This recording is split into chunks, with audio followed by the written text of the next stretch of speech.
हाँ, अब दसो मैनू कौन कौन रब नू मानदा है कौन कौन है जो थोड़े च रब नू मानदा मानदी है तो रब नू है मानदी है रब नू।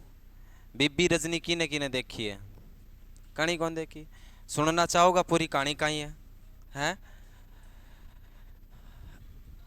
एक सियासत थी, क्या थी? एक रियासत थी एक, और इस रियासत के अंदर क्या था? एक राजा। और इस राजा के 6 पुत्रियां थी। कितनी बेटी थी? इस राजा के 6 बेटी थी, और ये अपने वंश को चलाने के लिए क्या चाहता था? पुत्र चाहता था। क्या चाहता था? पुत्र चाहता था। तो राजा का एक सबसे परम मित्र था, उसने राजा को थोड़ी सलाह दी कि राजा साहब, आपको क्यों ना दूसरा ब्याह कर लेना चाहिए। क्या पता दूसरी शादी करने से आपका वंश आगे बढ़ सके, आपको पुत्र मिल सके। अब राजा एक बार तो घबरा गए कि ये क्या बोल रहे तुम, मैं तो सावित्री को इतना चाहता हूं कि दूजी के बारे में सोच भी नहीं सकता। लेकिन फिर एक बार और वापस उसको समझाया कि वंश चलाना है आपको तो आप कर लीजिएगा। तो राजा ने अपनी वाइफ, अपनी रानी से पूछा कि अपने वंश को चलाने के लिए क्या मुझे पुत्र के लिए दूसरी शादी करनी चाहिए? तो वो रानी भी मान जाती है। अब उसने क्या की? दूसरी शादी कर ली। क्या कर ली? दूसरी शादी कर ली। और दूसरी शादी करने के बाद उसके भी बच्चा होने से पहले राजा साहब ने पूरी रियासत के अंदर जितने भी गरीब थे सबको दान पुण्य, खूब सारा अनाज दिया, दान किया, पुण्य किया, जहां जहां मिले वहां वहां सब जगह दान किया। जितने भी अब उसके पास अन्न के भंडार थे सब खाली कर दिए। ठीक है। और बहुत सारे मंदिर बनवाई। ठीक है। और बढ़िया हवन वगैरह शानदार किए। बहुत सारा रब नु फरियाद की कि मुझे इस बार पुत्र ही चाहिए। और जैसे ही दूसरी रानी के भी क्या हो जाती है? बेटी। तो ये खबर सुनकर राजा क्या हो जाता है? अपना आपा खो देता है। क्या खो देता है? अपना आपा खो देता है। और पूरे रियासत के अंदर जितने भी मंदिर मस्जिद थे सबको बंद करवा दिया, और कहने लगा यहां पर कोई रब नहीं है, जो है वो मैं हूं। क्या है? जो भी है वो मैं हूं, यहां पर कोई रब नहीं है।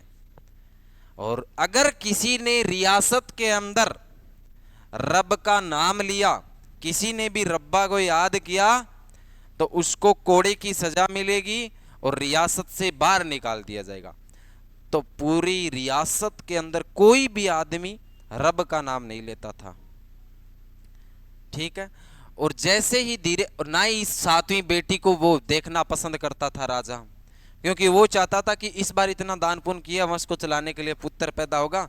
इसको देखना भी पसंद नहीं करता था। खाना खाता था तो इन 6 बेटियों के साथ खाना खाता था, कभी इसके साथ खाना नहीं खाता, कभी इसको देखना पसंद नहीं करता था, ना इसकी दूसरी वाइफ को, ना इस बेटी को। और इस लड़की का जो नाम रखा गया था वो क्या था? रजनी था। क्या था? रजनी नाम था। और इस रजनी को वहां पर उसी रियासत, उसी महल के अंदर रब का पाठ पढ़ाने वाली एक औरत रहती थी, जो किसी को पता नहीं था। वो रजनी को क्या पढ़ाती थी? रब का पाठ पढ़ाती थी, उसको बताती थी कि इस दुनिया के अंदर रब है। और उस औरत का नाम था रजनी की दादी थी। वो कौन थी? रजनी की। एक बार रजनी गांव में उसी रियासत के अंदर अपनी सहेलियों के साथ खेलकर महल के अंदर घुस रही थी, और तभी उसने देखा, उसके पापा ने उससे कुछ सवाल वगैरह किए, कहाँ से आई। ठीक है। और आज वो छिप के जाती थी अपने पापा से महल के अंदर जब भी घुसती, क्योंकि उसका फादर उनको देखना पसंद नहीं करता था, राजा साहब। तो जब भी रजनी बाहर से आती थी तब छिपकर ओला करके अंदर जाती थी। तो एक दिन उसके बाप ने पूछा, ऐसी कोई जरूरत नहीं है, आप सीधे जा सकते हो अंदर। तब गलती गलती में रजनी के मुंह से कुछ शब्द निकल गए रब के नाम के अपने पापा के सामने। और राजा ने इस बात का बिल्कुल भी बुरा नहीं माना, क्योंकि जब ये पैदा हुई थी तब से उन्होंने रियासत के अंदर रब का नाम लेना ही बंद करवा दिया था। तो रजनी को किसने रब का पाठ पढ़ाया? ये सोचकर राजा हैरान हो गया कि तेरी महलों में रहने वाली तेरी बेटी को कौन रब का पाठ पढ़ा रहा है। और दूसरी जो पहली जो वाइफ थी उसकी एक दासी थी, और वो दासी बड़ी चालाक होती थी। जब ये पैदा हुई थी उससे पहले भी इसने बहलाया था पहली वाली वाइफ को कि अगर उसके वंश हो गया तो तेरी वैल्यू खत्म हो जाएगी, महल की चाबियां दूसरी वाली वाइफ के हाथ में चली जाएगी। ठीक है, तब ये दोनों बड़ी खुश हुई थी, पहली वाली वाइफ और वो दासी। उस दासी ने देखा एक दिन रजनी रात्रि 11 बजे महल के किसी दूसरे मकान में जा रही थी अपनी दादी के पास रब का पाठ पढ़ने। और अब ये जो इस रानी की पहली वाली रानी की जो दासी थी उसने देख लिया और उसने बता दिया राजा को जाके कि रजनी की दादी ही रजनी को रब का पाठ पढ़ा रही है। अब सजा तो सभी के लिए सेम थी, चाहे कोई रियासत के अंदर हो चाहे कोई महल के अंदर हो। अब राजा को भी सजा अपनी माँ को वही भी देनी पड़ी, अम्मा को, जो बाकी रियासत के अंदर और लोगों को दी जा रही थी।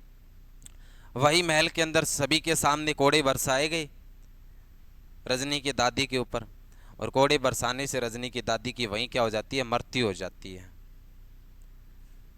उसके बाद कुछ समय बीतता है और कुछ समय बीतने के बाद दूसरी रियासत का राजा वहां पर प्रवेश करता है।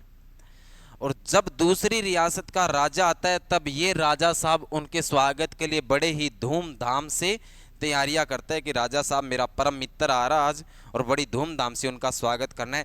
तब रजनी थी ना, वो गांव में अपनी सहेलियों के साथ खेलने गई थी और वहां पर जो पानी पिला रही थी अपनी सहेलियों को एक कुंड के ऊपर। ठीक है, उस समय ये राजा उस गांव से होते हुए महल के अंदर जा रहा था। आगे राजा था, राजा के पीछे घोड़ों पर राजा का बेटा था, और उस राजा के बेटे ने रजनी को पसंद कर लिया और उससे शादी करना चाहता था। क्या करना चाहता था? रजनी से शादी करना चाहता था। शाम का समय वह दोनों राजा परम मित्र थे, खाने पर बैठे थे। पास में दूसरे जो रियासत का जो राजा का पुत्र था जो रजनी को पसंद करता था वो भी खाने पर बैठा था। और व्यापार की बात करते करते राजा ने कहा कि मेरे बेटा है, ये आपकी बेटी से शादी करना चाहता है। तो राजा बड़ा खुश हुआ कि मैं भी चाहता हूँ, मेरी भी धियाँ है, पंजाबी में धियाँ बोलते हैं बेटी को, कि मेरी भी धियाँ है, वो जवान हो गई है, मेरी भी जो बेटियाँ है वो जवान हो गई है, मैं भी चाहता थोड़े नाल रिश्ता बन जावे। ठीक है, तब राजा का पुत्र नाम लेता है किसका? रजनी का, कि रजनी से करनी है, मैं रजनी को पसंद करता हूं। अब राजा के होश उड़ जाती है रजनी के नाम आते ही कि इससे पहले भी तो 6 बेटियां और बड़ी है, पहले सीधी शादी मैं रजनी की शादी कैसे कर दूं? राजा बोलता है ये मुमकिन है। थोड़ी देर मानने के बाद, अब दोनों परम मित्र थे राजा, और राजा ने वचन दे दिया कि आज से रजनी तुम्हारी। ये बात फिर वो दासी सुन लेती है और जाके पहली वाली वाइफ को बताती है कि राजा ने दूसरी रियासत का जो राजकुमार आया था, राजा का बेटा, उसके साथ रजनी की शादी के लिए वचन दे दिया। अब पहले वाली वाइफ को पता था कि राजा वचन का एकदम अटल है, वचन कभी टालेगा नहीं, लेकिन फिर भी मनाने की कोशिश करती है राजा को, तो नहीं मानता। अब ये जो पहली वाली वाइफ के साथ दासी थी, ये औरतां बड़ी चालाक हुए। उसने बोला पहले वाली वाइफ को कि अपने पास एक रास्ता है। बोल क्या? बोल क्यों ना अपन रजनी और रजनी की माँ को ही जाके बोल दें कि अगर तूने तेरी बहनों के बारे में नहीं सोचा तो अगर तूने शादी कर ली पहले, तो इन 6 की शादी, इन 6 तेरी बहनों के साथ शादी कौन करेगा? अब रजनी ने जाके अपने बाप को बोल दिया, अपने पापा को, राजा साहब को, कि मैं ये शादी नहीं करूंगी, पहले मेरी से जो बड़ी 6 बहनें उनकी शादी हो। तो राजा ने कहा मैंने वचन दिया है और मैं वचन का अटल हूं, मेरे साथ जवान मत लड़ा, तू मुझे नहीं सिखाएगी कौन किसका क्या होगा। फिर वहां पर रजनी है वो फिर रब के नाम लेती है। ठीक है, रब को याद करती है। तब राजा को गुस्सा आता है, रब को याद करती है तब, और राजा फिर जबरन रजनी के मना करने पर और राजा एक ऐसा फैसला ले लेता है जो बहुत ही बड़ा संकटग्रस्त हो सकता था रियासत के लिए। और राजा ने फैसला ये लिया कि मैं भी देखता हूं तेरा रब तुझे कितनी सहायता करता है। राजा ने रजनी की शादी कर दी पूरी रियासतों के अंदर ढूंढकर, एक जिसको कोड़ी की बीमारी थी, कोड़ी की बीमारी, जो ना तो चल सकता ना कोई काम कर सकता, अगर किसी के पास में बैठ जाए तो भी वो बीमारी लग जाती है। राजा ने रात को सैनिकों को भेजा और जो कोड़ी की बीमारी का एक कोई आदमी मिला रियासत के अंदर, गांव के बाहर देखा तो ऐसे लोग गांव से बाहर ही रखा जाता है, तो उस आदमी को ढूंढा और उसको सुबह ले आए और पूरी रियासत में फैला दिया कि कल सुबह क्या है, रजनी की शादी है। गांव की जितनी भी उसकी सहेलियां थी वो सब आ जाती है वहां पर कि आज रजनी की शादी है, बड़े धूमधाम से राजकुमार आएगा, कैसी बारात आएगी, फुल चर्चा चलती है। लेकिन जैसे ही महलों में जाती है कोई हाव भाव नहीं, कोई तैयारियां नहीं शादी की। ये सिस्टम क्या है, रजनी बैठे मंडप के ऊपर इंतजार कर रही है अपने दूल्हे का, उसको भी नहीं पता किसके साथ क्या होने वाला है। तभी एक लकड़ी की बेड़ी होती है इस प्रकार से, ठीक है, जिसके 4 टायर होते, इस लकड़ी की बेड़ी पर बिठाकर उस वर को, उस दूल्हे को, रजनी को लाया जाता है, ठीक है। और यहाँ इस पे लाने के बाद इस प्रकार की रस्सी होती है, यहाँ पर उनके वर बैठे होते हैं, इनको लाने के बाद और रजनी हंसकर स्वीकार कर लेती है कि जैसा मेरा संजोग मेरा रब ने दिया है मुझे वो स्वीकार है। रजनी की माँ बड़ी रिक्वेस्ट करती है राजा साहब से कि ऐसा मत कीजिए, ठीक है, लेकिन फिर भी रजनी ने हंस के स्वीकार कर लिया, बेड़ी की रस्सी पकड़ी और मंडप के चारों ओर फेरे लेके चली गई कि मेरी भी रब सुनेगा। घूमती है फिरती है, वो गाना नहीं सुना आपने यूट्यूब के ऊपर, नगरी नगरी घूमदी मैं फिरी घूमदी, ऐसे कुछ करके। तो वहां से वो नगरी नगरी घूमती है इसको लेके अपने वर को साथ में, और जहां पर भी भीख मांग के खाना वाना मिलता है खा लेती है, ठीक है। गांव के बाहर लोग देखते हैं कि इस कोड़ी वाले को वाइफ किसने दी, रजनी की सुंदरता को देखकर लोग उसके ऊपर हंसते हैं, उसको छूने की कोशिश करते हैं।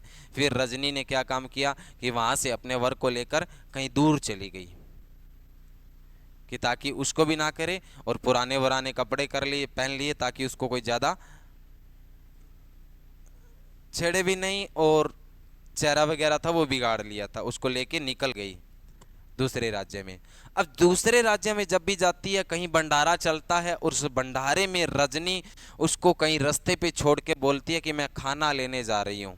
और जब भी वो भंडारे में बैठ के खाना लेके उठती है, तब जो राजकुमार आया था वहां पर शादी के लिए, जिसने रजनी का हाथ मांगा था, वो उस भंडारे के, उसी ने उस भंडारे को चलाया था, और वो रजनी को खाना ले जाते हुए देख लेता है, और वो पीछे से आवाज लगाता है रजनी। तब रजनी ने पूरी कहानी बताई उसको, ये था। और उस राजकुमार ने फिर रजनी से कहा कि तुम्हारी एक जगह है, एक जगह हकीम है, शायद वहां पर इनकी बीमारी का इलाज हो जाए। वो राजकुमार रजनी को और इनको दोनों को साथ लेकर जाता है हकीम के पास। हकीम के पास इलाज नहीं होने के बाद हकीम ने एक और जगह बताई, और बड़ा हकीम बताया, महाराज बताया कि आप वहां पर जाइए, वो आपको बताएंगे कि आपके ये बीमारी क्यों हुई है और इसका उपचार क्या है। वहां पर जाते ही वो महाराज इनके सिर पर हाथ रखते, और सर पर हाथ रखते ही पता चलता है कि ये कोड़ी की बीमारी की जो सजा ये इस जन्म में भुगत रहा है वो पिछले जन्म की भुगत रहा है। पिछले जन्म के अंदर इस इंसान ने, इन्होंने क्या किया था, अपनी फसल को पक्षियों से बचाने के लिए, इनका एक खेत था और खेत के अंदर क्या था, पेड़ था, और इस पेड़ के ऊपर पक्षी बैठते थे, और इस फसल को बचाने के लिए इसने क्या किया, इस पेड़, हरे पेड़ को जला दिया, और इस पेड़ को ऊपर जो पक्षी बैठे थे वो तो उड़ गए, लेकिन जो आलने थे ना इनके बच्चों के, पक्षियों के, वो जिंदा जल गए पेड़ के ऊपर। और इसी सजा को ये इस जन्म में भुगत रहा था कोड़ी की बीमारी के साथ। ये हकीम इनको बताता है ये बात। तब रजनी पूछती है, बाबा इसका कोई तो इलाज होगा। बोल इलाज है, एक ही जगह है उस नगरी के अंदर, रामानंद दी नगरी, वहां पर चले जाइए आप, और वहां पर इसका कोई ना कोई इलाज हो जाएगा। तब रजनी कहती है ये बेड़ा मैं सरदा ते भावना नाल निभाऊंगी, और मैं खुद इनको लेके जाऊंगी रामानंदी नगरी। वहां पर रजनी इनको लेके निकल जाती है, फिर वहीं किसी नदी किनारे छोड़कर, और बाजार में गांव में अब खाना लेने साथ क्यों नहीं लेके जाती थी उसको? क्योंकि किसी ने देख लिया कि कोड़ी की बीमारी को लेकर आदमी को, हस्बैंड को लेकर घूम रही है, तो कोई खाना नहीं देगा, क्योंकि सब लोग डरते हैं कि ये बीमारी हो जाएगी। अब वो छोड़ के उनको गांव में खाना लेके निकल जाती है। जैसे ही वापस आती है, उसका हस्बैंड उसमें नहीं मिलता उसको। अब वो जिस नदी के किनारे छोड़ के गई थी और जिस महाराज के पास गई थी जिसने रामानंदी नगरी बताया था, उस रामानंदी नगरी बताने से पहले उसने एक बात बोली थी कि काला हंसते डुबकी लावे ते बन के निकले हंस। कालो काग अगर डुबकी मारेगो तो हंस बन के निकला रामानंदी नगरियों। अब वो वहां पे बैठा बैठा खाना लेने के निकली, ये बेड़ी के अंदर बैठा बैठा देख रहा था कि पास में एक तालाब था, तालाब के अंदर कौवे काले काग थे, वो डुबकी लगा रहे थे, और जैसे उड़ रहे थे तो हंस बन के उड़ रहे थे। उसको समझ में आ गया इसी तालाब के अंदर तेरा इलाज होने वाला है। जैसे तैसे वो बेड़ी से उतरता है, घसीटा पसीटा घसीट घसीट के, और एक पेड़ की टहनी पकड़ के और उसके अंदर डुबकी लगा देता है। बाहर निकलता है जैसे ही, तो पूरे की पूरी बीमारी ठीक हो जाती है उसकी, कोड़ी की। और जैसे ही रजनी खाना लेकर आती है, तो वो पूछती है कि इस बेड़ी में मेरा हस्बैंड था, वो कहाँ है? वो बोलता है मैं ही हूं तुम्हारा हस्बैंड। बोलिए हो ही नहीं सकता, मेरा हस्बैंड ने तूने मार दिया। उसके साथ छीना झपटी करती है। फिर वो बोलता है कि ये देख, मैंने इस टहनी को पकड़कर इस तालाब के अंदर डुबकी लगाई, और मेरा पूरा शरीर ठीक हो गया, मेरा हाथ बाहर रह गया, मेरे हाथ के अंदर अभी भी ये देख छाले पड़े हैं। तब जाके रजनी विश्वास करती है। फिर वो हाथ को तालाब से निकालता है, तब हाथ भी ठीक हो जाता है। अब वो तो ठीक हो गया, लेकिन जैसे ही रजनी को इस रियासत से निकाला गया था, तब से यहां पर बारिश होना बंद हो गई, और ना ही पूरे गांव को अनाज मिल रहा, राजा को भी बीमारी हो गई। राजा भी बेड के ऊपर बैठे बैठे पड़े रहते थे 24 घंटे, ना रब का नाम लेते थे। लोग बोलते थे रब को याद कर लो, राजा रब को याद नहीं कर रहा। रजनी फिर वापस आती है उसके ठीक होने के बाद, और जैसे ही रजनी के कदम गांव में पड़ते हैं, अचानक फुल तेज बारिश होना स्टार्ट हो जाती है। और गांव वाले देख रहे हैं कि रजनी और रजनी का हस्बैंड आ रहा है, और इसीलिए बारिश होना स्टार्ट हुई है। पूरा गांव हरा भरा हो जाता है, खेती हो जाती है। रजनी जैसे ही महलों की चमक उड़ गई, जैसे ही रजनी ने महलों के अंदर पैर रखा, महल वापस रंगीन हो गई। और रजनी अपने बाप के पास जाती है, राजा के पास, और देखती है कि एक बेड के ऊपर पड़ी बीमारी से जूझ रहे थे। रजनी उस नदी का, उस तालाब का पानी लाई थी, और अपने बाप को ऐसे करके पिलाती है, घूंट से, एक घूंट के माध्यम से, और उसका पापा भी वापस ठीक हो जाते हैं। तो ये होंदी है रब दी। ये सिखाया गया है किसमें? बीबी रजनी में। किसमें सिखाया गया है? बीबी रजनी में। तुसी भी मान दो रब नू, सारा मान दो, आगे भी मनूगे। चंपा कली है कहीं है, यहाँ बहुत आगे जावेगी। चंगा तुस्सा थोड़ा टेम हो गया आगा। ओके।